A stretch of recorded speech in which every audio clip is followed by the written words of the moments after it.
حوالے سے آج ہم بات کریں گے۔ صدقہ فطر وہ ہوتا ہے کہ جو رمضان شریف کے آخری روزوں میں لوگ اپنا اپنا صدقہ فطر ادا کرتے ہیں، اور صدقہ فطر کے لیے بہت زیادہ امیر ہونا ضروری نہیں ہے۔ گھر میں ضرورت اصلیہ یعنی گھر میں آپ کے اگر راشن آپ کے گھر میں پورا ہے، باقی سامان آپ کے گھر میں پورا ہے، تو پھر صدقہ فطر ہر ایک کی طرف سے دینا بھی ضروری ہے۔ نہ بالغ ہو اس کی طرف سے بھی، بالغ ہو اس کی طرف سے جس نے روزے رکھے ہیں اس کی طرف سے، جس نے روزے نہیں رکھے اس کی طرف سے بھی صدقہ فطر دینا بہت ضروری ہوتا ہے۔ آج کل پاکستان میں یعنی 2026 کا یہ رمضان ہے، اور 2026 کے رمضان میں جو صدقہ فطر کی جو مقدار ہے وہ بعض نے کہا 280 روپے، اور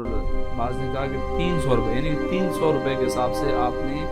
ہر بندے کو صدقہ فطر اپنی طرف سے دینا ہے عید سے پہلے پہلے۔ اس کا مطلب یہ ہوتا ہے کہ صدقہ فطر سے کہ جس طرح روزوں کی زکوٰۃ یا روزوں کی صفائی، روزوں کے اندر جو کمی پیشی ہوتی ہے وہ پوری ہو جاتی ہے صدقہ فطر دینے سے،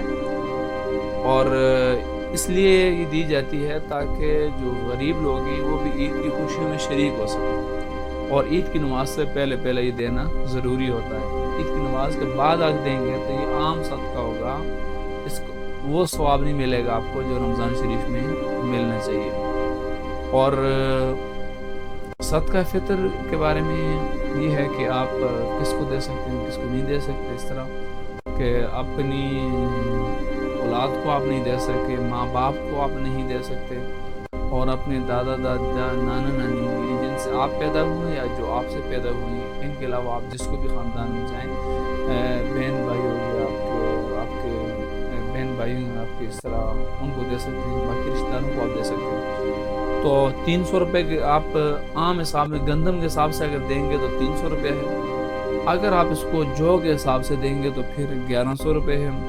اگر آپ اس کو کھجور کے حساب سے دیں گے تو پھر 1600 روپے ہے، اگر آپ اس کو کشمش کے حساب سے دیں گے تو 3800 روپے ہے، اگر آپ انگور کے حساب سے دیں گے تو پھر یہ 5400 روپے بنتا ہے فی کس کے حساب سے۔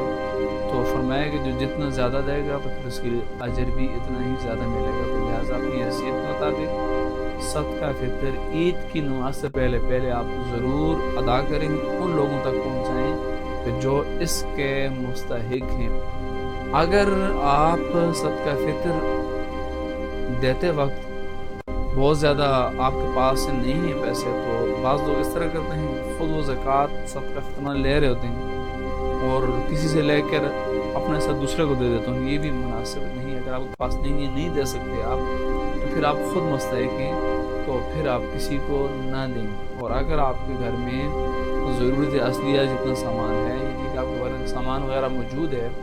اور اتنا زیادہ آپ کو کوئی قرض بھی نہیں ہے، اتنی زیادہ تنگدستی اور محتاجی آپ کے پاس نہیں ہے، تو پھر آپ صدقہ فطر ضرور دیں تاکہ